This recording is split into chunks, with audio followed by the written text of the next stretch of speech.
목사님, 나 주님의 기쁨 되기 원하는 찬양 아시죠? 네, 당연하죠. 나 주님의 기쁨 되기 원하네 네, 라는 찬양이잖아요. 찬양을 잘 하시네요. 맞습니다. 근데 내가 주님의 기쁨 되는 게 아니라 내가 나의 기쁨을 위해서 산다면 어떻게 될까요? 하나님의 말씀보다 자기 마음대로 또 자기 하고 싶은 대로 살아가지 않을까요? 네, 맞습니다. 하나님을 생각하지 않는다면 자기가 하고 싶은 대로 살게 될 겁니다. 아마도 솔로몬이 그렇지 않았나라는 한번 생각을 해봐요. 맞아요. 솔로몬은 하나님의 백성을 잘 돌보기 위해서 지혜를 구했었고 또 하나님의 성전까지 지었는데 셀 수도 없는 수많은 아내를 두었잖아요. 네, 사실 솔로몬이 이해가 안 가는 것이 있다면 너무나도 많은 아내를 뒀다는 겁니다. 그러니까요. 솔로몬이 아내를 많이 두지 말라는 신명기 말씀을 몰랐을 리가 없었을 텐데 그렇게 많은 아내를 둔 이유가 무엇일까요? 왕이 아내를 많이 두는 것은 당시 그 나라들의 관행이었다고 그래요. 다윗도 그 밧세바를 비롯해서 아내가 여러 명이 있었잖아요. 그런데 솔로몬은 너무 지나칠 정도로 아내가 많이 있었다는 겁니다. 그리고 대부분 이웃나라 왕의 공주들과 정략 결혼을 했다는 거예요. 그런데 이스라엘이라는 나라는 이웃나라와 정략 결혼을 해서 유지되는 그런 나라가 아니잖아요. 그렇죠. 이스라엘은 하나님이 세우셨고 또 하나님이 다스리시는 나라입니다. 그런데 솔로몬이 이웃 나라들과 정략 결혼을 한 것은 그들과 동맹을 맺어 자신의 지위를 더욱 공고히 하기 위한 것이었습니다. 정략 결혼이라는 것이 조약을 맺은 나라가 서로에게 이행해야 될 의무가 있는 거잖아요. 그렇죠. 그래서 만약 솔로몬과 정략 결혼을 한 아내의 나라가 그 의무를 이행하지 못하면 그 아내의 목숨이 위태로워질 수 있는 겁니다. 그런데 반대로 그 아내가 자신의 본국의 솔로몬이 자신들이 가지고 온 우상을 제대로 섬기지 않는다고 보고를 하면 솔로몬과 이스라엘이 또 위험해지는 거죠. 그 조약 때문에 그들이 가지고 온 우상을 섬길 수밖에 없었겠군요. 그렇죠. 하지만 솔로몬이 나이가 들었을 때는 그 아내들이 솔로몬의 마음을 빼앗아서 스스로 우상을 섬기도록 하게 합니다. 또 결국 솔로몬은 자신의 유익을 위해서 아내를 많이 뒀지만 그것이 덫이 되어서 결국 이스라엘이 쇠락하는 길을 걷게 하는 원인을 제공을 하게 됩니다. 그렇군요. 하나님이 원하시고 기뻐하는 것이 무엇인지 우리가 늘 깨어 기억하고 있어야겠습니다. 맞습니다. 사실 말씀을 보면서 우리는 솔로몬을 욕할 수도 있을 것 같아요. 그러나 우리도 언제든지 솔로몬처럼 자신의 유익과 기쁨을 위해서 하나님을 배신할 수 있는 사람이기 때문에 성령으로 충만해야겠습니다.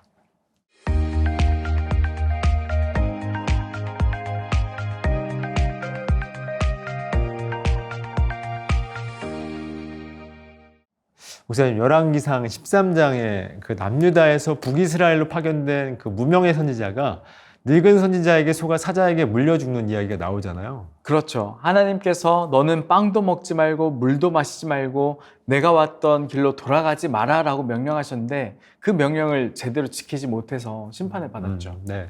그런데 앞서서는 그 무명의 선지자가 하나님의 명령을 잘 이행을 했잖아요. 또 일부러 하나님의 말씀을 또 어긴 것이 아니라 늙은 선지자가 무명의 선지자를 속여서 빵을 먹고 물을 마셨을 뿐인데 그게 그렇게 죽임을 당했을 죄인가요? 네, 그 무명의 선지자가 그렇게 끔찍하게 죽을 만큼 잘못을 한 것인가? 사실 이 본문이 큰 난제이기도 하고 해석하는 사람마다 관점이 조금씩 다르기도 합니다. 본문을 보면 평소 우리가 느끼던 하나님보다 훨씬 더 엄하다는 그런 생각이 들게 되죠. 목사님, 과거 군인 시절에 유일하게 구타가 가능한 장소라며 경고를 받던 장소가 어디죠? 아마도 저는 모든 장소였는데 아마 사격장이 아니었을까. 네, 그렇죠. 모든 장소에서 구타가 있었긴 했지만 그럼에도 불구하고 진짜 여기서는 더 구타가 가능하다라고 강조하던 것이 사격장이죠. 물론 진짜 구타가 가능한 것은 아니지만 사격장에서만큼은 더욱 엄중하게 군기를 잡는 그런 모습들이 있었죠. 왜냐하면 총과 실탄이 있는 만큼 정신을 더 똑바로 차려야 되기 때문에 더 강하게 경고를 하는 것입니다. 근데 왜 갑자기 그 PTSD 올라오게 군대 이야기를 하시죠? 지금 우리가 다루는 본문도 조금 더 특별하게 하나님이 엄중하게 경고하시는 모습이기 때문이죠. 솔로몬은 자신의 인생 말미에 너무나 많은 우상들을 나라에 데리고 왔죠. 그리고 하나님의 법도와 율례를 지키지 않았죠. 때문에 열왕기상 11장에 보면 하나님께서 새롭게 여로보암을 세우시는 그런 모습이 나옵니다. 11장 38절에 보면 하나님께서 내가 만일 내가 명령한 모든 일에 순종하고 내 길로 행하며 내 눈에 합당한 일을 하며 내 종 다윗이 행함같이 내 율례와 명령을 지키면 내가 너와 함께 있어 내가 다윗을 위하여 세운 것 같이 너를 위하여 견고한 집을 세우고 이스라엘을 내게 주리라 라고 약속하시죠. 여기서 가장 먼저 나온 조건은 내가 명령한 모든 일에 순종하는 것입니다.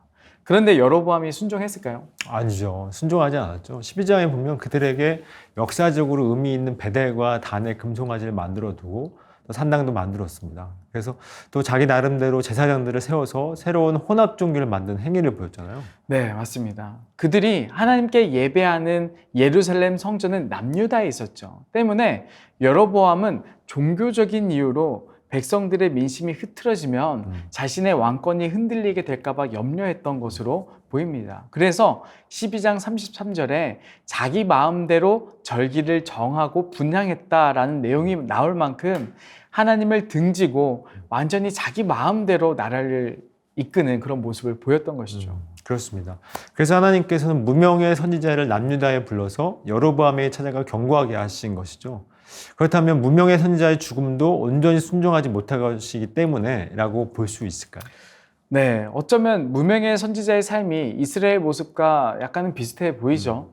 이스라엘이 하나님의 명령에 잘 순종하다가 안주하게 되면서 우상을 숭배하고 하나님 말씀에 불순종했던 것처럼 무명의 선지자도 하나님 말씀에 잘 순종했습니다. 북이스라엘에게까지 찾아가서 하나님께서 말씀하신 내용들도 다 전달했어요. 그러나 그 임무에는 빵도 물도 마시지 말고 왔던 길로 되돌아가지 말라라는 내용도 포함되어 있었죠. 즉 하나님의 명령에 끝까지는 순종하지 못했던 것입니다. 그래도 늙은 선지자에게 속은 것이니 조금 억울하겠는데. 네, 나도 그대와 같은 선지자다라고 늙은 선지자가 이렇게 달콤하게 꼬시는 것에 속아 넘어갔으니 억울할 수 있겠지만 내가 들은 하나님의 말씀과 외부에서 나를 유혹하는 그 말씀이 부딪힐 때 선지자로서 하나님께 그 상황을 놓고 기도하며 물어봤을 수도 있었을 것이라 생각이 듭니다. 또한 무명의 선지자도 빠르게 베델을 빠져나오지 않고 상수리 나무에서 쉬는 등 유혹받을 여지를 계속해서 제공하고 있었던 것도 사실이죠. 하나님께 명령을 받은 것이면 안주하지 않고 끝까지 정신을 차려서 완수했어야 했던 부분인 것입니다.